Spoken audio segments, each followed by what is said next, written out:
Midwest Maintenance was tasked with restoring 3 large ground storage tanks, each 72 feet wide and 32 feet high, in just 6 weeks. With only tough-as-nails mill scale remaining, the team needed to move fast. Traditional blasting methods weren't going to cut it.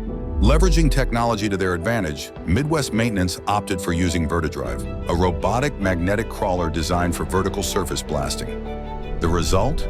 The project was completed in 4 weeks, 2 weeks ahead of deadline, with a 30% reduction in abrasive usage, consistent surface profile with less need for rework, and 37,000 square feet blasted to SP6 and primed in just 15 days. And if that's not enough, here's what Mike Hengen, Senior Project Manager for Midwest Maintenance, had to say.